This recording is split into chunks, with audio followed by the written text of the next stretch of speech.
نحمده ونصلي على رسوله الكريم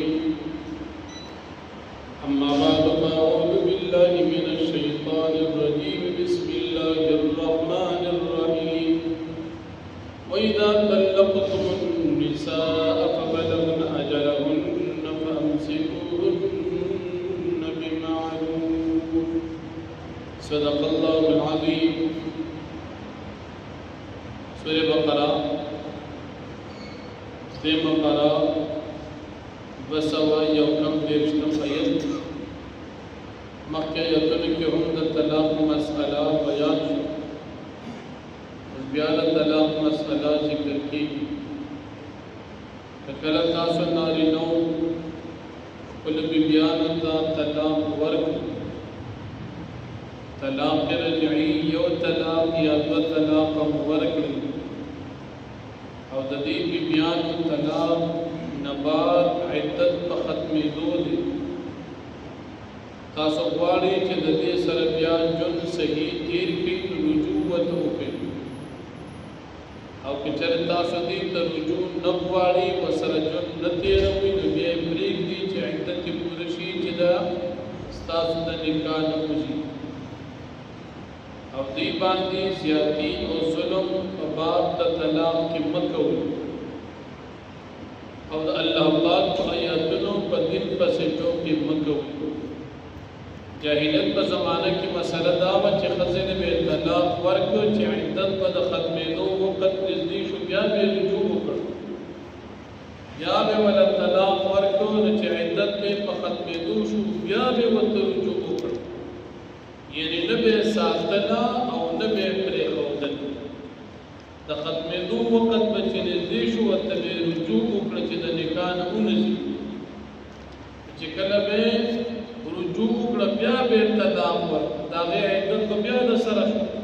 دې طریقې سره به خپلو بیبیانو باندې ظلم اسلام طریقه دا وښودله چې تاسو یو طلاق ورکړه عدت یې شروع شو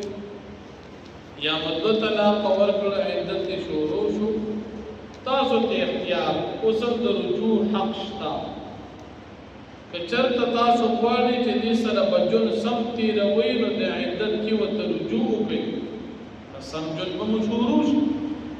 تاسو دوه طلاقه به شوي یو به درته پاتې شي یا به یو شوي دوه به در سره پاتې شي نو عدت دوران کې رجوع وکړئ او د الله په دین پسې ټوکې مه کوئ چې عدت ختمېږي او رجوع کوئ او بیا طلاق ورکړي دا د الله دین پسې ټوکې دي.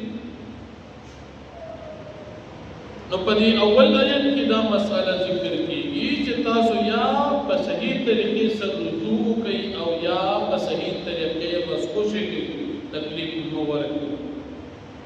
د دې آیت کریمه کې دا مسئله ذکر کېږي چې کله دې زنانه ته تاسو یو طلاق یا دو طلاق رجعي ورکړئ او د هغې نه بعد د دې عدت شروع شو عدت دوران کې تاسو رجوع کولی شئ که کله تاسو نه د دې زنانه عدت تیر شو د یو طلاق یا د دو طلاقو نه بعد یا د یو نه بعد یا د دو نه بعد او د عدت وقت تر نه پوره شو نو د دې نکاح ختم شو دا ستاسو د نکاح نه ووتله اگر چې طلاقونه تا درې پوره کړي نه دي اوس د عدت نه بعد د دې طلاق باین شو دا ستا د نکاح نه خارجه شو که ته مثال دې سره دوباره خپل کور جوړول غواړې درې طلاقونه دې نه دي پوره کړي یو یا دوه او ته وې زه دې سره بیا ژوند غواړم نو نکاح نوی کا تجدید د نکاح وکړه تا ته بیا اجازت دی او تا سره په درو طلاقونو کې یا یو پاتې دي یا دوه صرف دومره شوه چې ته نکاح نوی کا کور به دې بیا آباد شي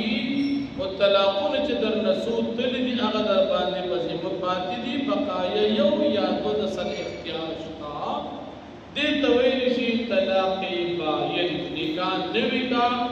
چې څنګه ابتدا د نکاح شرایط لري هغه شرایطو باندې ورسره بیا نکاح وکړه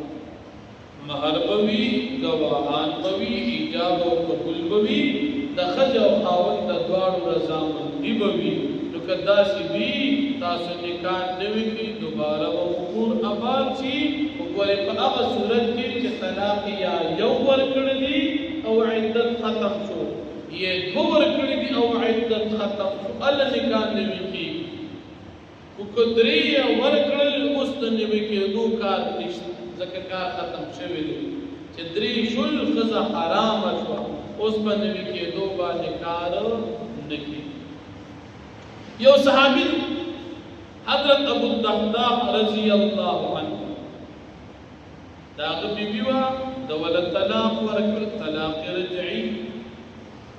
طلاق رجعي نه بعد د دې عدت پوره شو دا د حضرت معقل ابن سنان رضی الله عنه خور وه دې صحابي معقل ابن یسار رضی الله عنه دې صحابي غوښتل چې د عدت نه بعد زه دې ښځې سره بیا نکاح وکړم معقل ابن یسار رضی الله عنه فرمایل چې نه به کې طلاق دې ورکړه عدت کې تېر شو اوس به نه کېږي صحابي وی زه خپلې ښځې سره بیا ژوند غواړم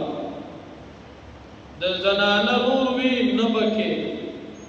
الله پاک آیت نازل کړ چې ښځه خوشحاله وي او خاوند خوشحاله دی او د نکاح اجازت شته نو منې کوئ یې ما اجازت شته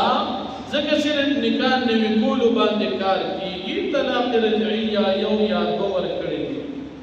ښځه غواړي چې اول خاوند سره بیا ژوند تېر کړم ځکه صرف باینه شوې ده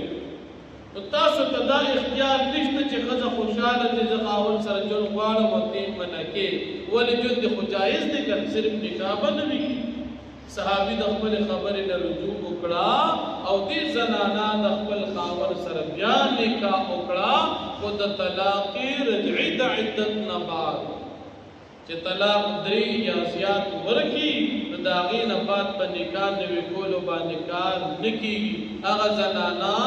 چې درې طلاقه خاوند ورکړل په خاوند باندې همیشه دپاره حرامه وګرځېده ځکه د هغې د درېو طلاقو نه بعد د نکاح منجایز ختم شو اوس په دې خاوند باندې حرامه شوه خو دلته دې صحابي چې دې بیبي له طلاق ورکړي یو یا دوه رجعي ورکړو او بیا ښځې او خاوند بیا غوښتل چې موږ دې بیا نکاح تازه شي نو دې رور منې کولو نو شریعت اجازت ورکړو الله پاک آیت نازل کړي چې دا غواړي تاسې منې کوئ ما دا دوه آیاتونو کې دا مسئله ذکر کړي نو فرمایي وَإِذَا طَلَّقْتُمُ النِّسَاءَ او هر کله چې تاسو طلاق ورکړ خپل بیبیانو ته فَبَلَغْنَ أَجَلَهُنَّ پس دی نزدی شي د عدت ختمېدو ته طلاق رجعي یو یا دوه فَأَمْسِكُوهُنَّ بِمَعْرُوفٍ پس تاسو دې دا وساتي رجوع وتوکي خو په ښې طریقې سره طلاق ورکړو غواړي چې موږ بیا به کور سم تېرو یو یا دوه طلاق او عدت کې بیا ورسره رجوع او سرحوهن بمعروف یا تاسو دې خوشي کې آزاد کې په ښې طریقې عدت بس تیر بشي نه غواړي ورسره جون عدت بس تیر شي لاړه بشي څنګه وایي ما ولا تمسكوهن ضرارا لتعتدوا تاسو دې مساتین مبندوي د پاره د ضرر چې تاسو تجاوز وکړي جاهلیت زمانه بشان نه عدت روان دي عدت ختم شو ختميږي رجوع وته بیا ول طلاق ول کې چې بیا ختميږي بیا وته رجوع نه داسې وکړي یا وته رجوع کوي دوباره باندې نکاح کې پاتې شي او یا ول طلاق پس ورکړی شي نه بعد ته رجوع مکوئ بس خزه په نکاح نه وځي پر جبر رشتو ومن يفعل ذلك فقد ظلم نفسه چاچو کدا کار د ظلم کو په خپل ځان باندې زنانه سره جاتو کو ځان له خپل سزا ورکړي ولا تتخذوا آیات الله هو تاسو منشي د الله پاک آیاتونو په ټوکو باندې شریعت مسله طلاق دا د دې په ټوکې مکو وذكروا نعمت الله عليكم او تاسیات کی نعمت الله پاک چې پتا سو باندې کړی وما انزل عليكم من الكتاب والحكمه يعظكم به او تاسیات کی نعمت الله پاک کې نازل کړی پتا سو کتاب او حکمت احکامات شرعي الله پاک نصیحت کی تاسو په باندې